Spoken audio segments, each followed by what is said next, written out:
Bismillahirrahmanirrahim. Assalamu alaikum. In this lecture, we are going to study about rolling without slipping. जब हम rolling कहते हैं तो rolling क्या है? रोलिंग एक्चुअली एडिशन होती है दो मोशंस का, ट्रांसलेशनल का भी और रोटेशनल का भी. अब रोलिंग विदाउट स्लिपिंग ये क्या है? Rolling without slipping is a special case of combined translational and rotational motion in which the body rolls across a surface such that there is no relative motion between the object and the surface. मतलब जब body किसी surface के ऊपर role कर रहा है तो उस वक्त जिस पॉइंट के ऊपर वो बॉडी सरफेस से टच कर रहा है that point is called point of contact.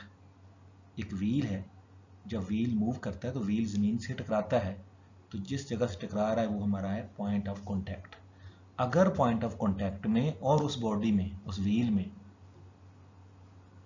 किसी किस्म की रिलेटिव वेलोसिटी नहीं है, इसका मतलब हम क्या कहेंगे? ये है rolling without slipping. Rolling without slipping ये कंबाइंड ट्रांसलेशनल मोशन और रोटेशनल मोशन का एक स्पेशल केस है जिसको हम इस टॉपिक में, इस लेक्चर में डिस्कस कर रहे हैं. ये आप देख सकते हैं तीन हमारे पास फिगर मौजूद है, ए, बी और सी. ए फिगर में ये ए फिगर है, प्योर ट्रांसलेशनल मोशन हो रही है.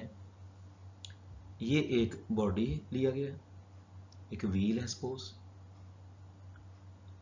ये बी पॉइंट जो है ये इसका पॉइंट ऑफ कांटेक्ट है, ये सरफेस है, सरफेस साथ इस बी पॉइंट के ऊपर बॉडी टच कर रहा है तो ये इसका पॉइंट ऑफ कांटेक्ट हो गया.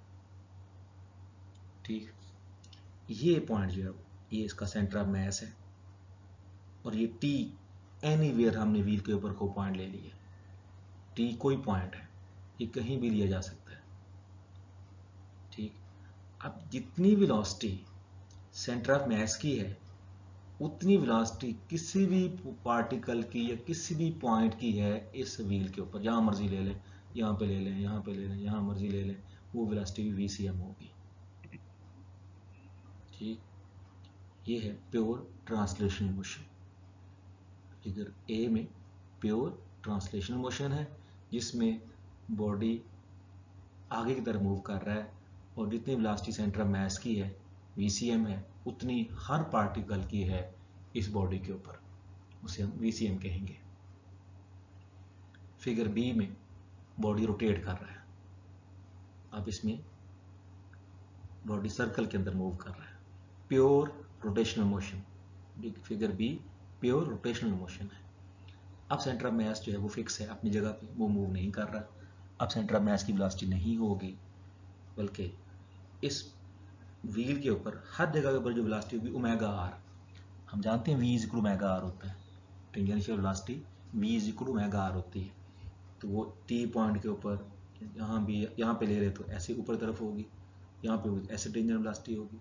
टेंजेंशियल वेलोसिटी ओमेगा आर होती है सर्कल के अंदर, तो ये ओमेगा आर के बराबर वेलोसिटी होगी. इसको टेंजेंशियल वेलोसिटी कहते हैं, वेलोसिटी अलोंग द टेंजेंट. तो ये ओमेगा आर होगी इस जगह पे भी और इस जगह पे भी ओमेगा आर होगी. जहां मर्जी ले लें, हर पार्टिकल की वेलोसिटी जो होगी वो कांस्टेंट होगी ओमेगा आर. कब? जब मोशन जो है वो प्योर रोटेशनल है. ठीक, अब आगे फिगर सी. फिगर सी में बॉडी दोनों मोशन कर रहा है, ट्रांसलेशनल भी और रोटेशनल भी. दोनों मोशन का एडिशन है, ये combined translational and rotational motion है. इसमें आप देखें बॉडी आगे भी जा रहा है, रोटेट भी कर रहा है. जब आगे जाएगा, मूव फॉरवर्ड करेगा, स्ट्रेट लाइन में मूव करेगा तो जो वेलोसिटी होगी इसको VCM कहेंगे. ठीक, VCM. जब सर्कल में घूमेगा तो ओमेगा आर होगी. अब इस पॉइंट टी के ऊपर ओमेगा आर भी है और VCM भी है, दोनों वेलोसिटीज होंगी क्योंकि बॉडी दो तरह की मोशन कर रहा है, ट्रांसलेशनल भी और रोटेशनल भी. तो यहाँ पे टेंजेंशियल वेलोसिटी ओमेगा आर भी है और वीसीएम भी है, दोनों ऐड हो जाएंगे, ठीक, एक ही डायरेक्शन में होंगी, ऐसे ओमेगा आर भी और वीसीएम भी। हम देखेंगे आगे जाके कि ओमेगा आर जो है वो वीसीएम के इक्वल होता है, इसलिए VCM plus omega R is equal to VCM plus VCM is equal to 2 VCM आ जाएगा। तो यहाँ पे 2 वीसीएम उन्होंने लिखा है, और यहाँ पे वीसीएम और ओमेगा आर दोनों अपोजिट डायरेक्शन में, यहाँ पे जीरो वेलोसिटी होगी, क्योंकि हमने कहा था कि पॉइंट ऑफ कॉन्टैक्ट पे किसी किस्म की रिलेटिव वेलोसिटी मौजूद नहीं होनी चाहिए, इसे हम कहते हैं रोलिंग विदाउट स्लिपिंग। ये है फिगर सी के अंदर। Figure A shows pure translational motion in which the center of mass c moves with velocity with speed vcm.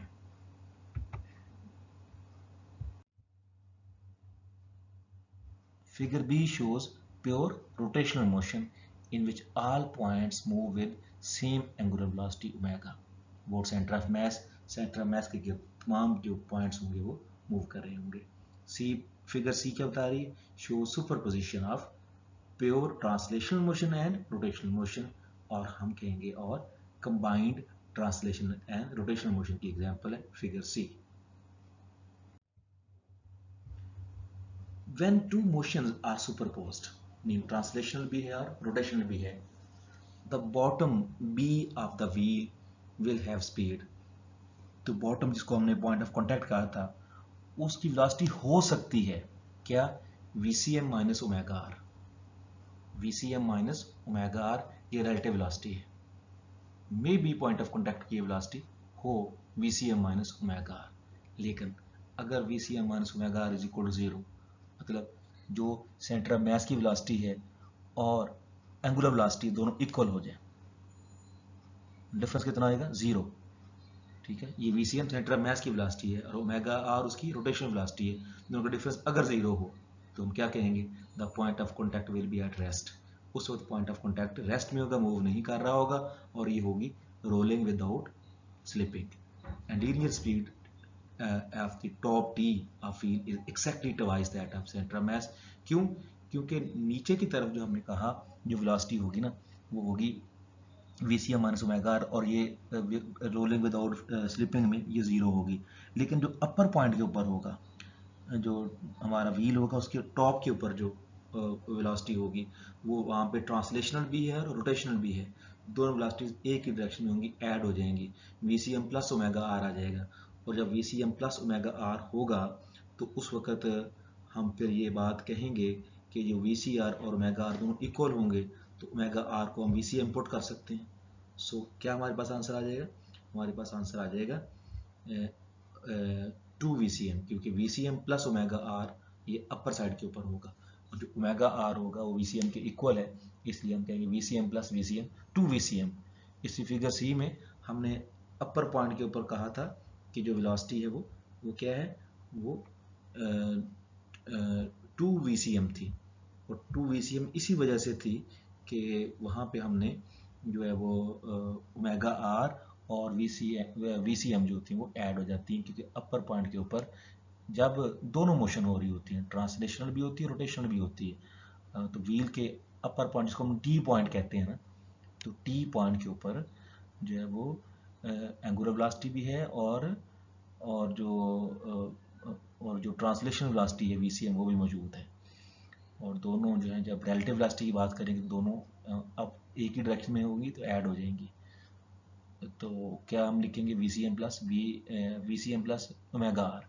तो जो ओमेगा आर है वो वीसीएम के इक्वल होगा, क्योंकि हमने कहा था रोलिंग विदाउट स्लिपिंग में VCM minus omega R is equal to 0 होता है, या VCM is equal to omega R, मतलब ओमेगा आर वीसीएम के इक्वल है, तो वीसीएम प्लस वीसीएम 2 वीसीएम आ जाएगा, इसलिए अपर साइड के ऊपर V2 VCM जो होगी वो हमारी कंबाइंड वेलोसिटी होगी, टोटल वेलोसिटी होगी। For combined translational and rotational motion without slipping we have V को VCM प्लस ओमेगा, ये हमने कहा था V को VCM plus is equal to omega, ये वेलोसिटीज आपस में इक्वल होंगी जी, क्योंकि हमने कहा था कि जो VCM होता है वो ओमेगा आर के इक्वल होता है, तो omega is equal to VCM over R हम लिख सकते हैं omega is equal to VCM over R. अब ओमेगा की ये वैल्यू इस इक्वेशन में पुट करते हैं। Equation K is equal to total energy is equal to half m VCM square plus half ICM omega square. ये ट्रांसलेशनल किनेटिक एनर्जी है, ये रोटेशनल किनेटिक एनर्जी है, दोनों का सम टोटल किनेटिक एनर्जी होता है। ये हमने combined translational and rotational motion में हमने ये बात पढ़ी थी, लास्ट में हमने ये रिजल्ट ड्राइव किया था। तो अब इसमें ओमेगा की वैल्यू पुट करते हैं, तो क्या हो जाएगा हमारे पास K is equal to half m VCM square plus half ICM VCM over R का स्क्वायर, ये VCM square over R square आ जाएगा। तो इसमें जो ICM है वो क्या है, MR square, moment of inertia for a wheel rotating about its axis.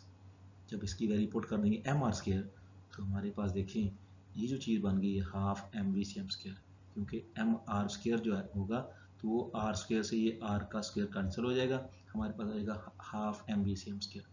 Mean जो रोटेशनल किनेटिक एनर्जी होगी वो ट्रांसलेशन किनेटिक एनर्जी के इक्वल ही आएगी, दोनों एनर्जी किनेटिक एनर्जी जो होंगी वो इक्वल होंगी।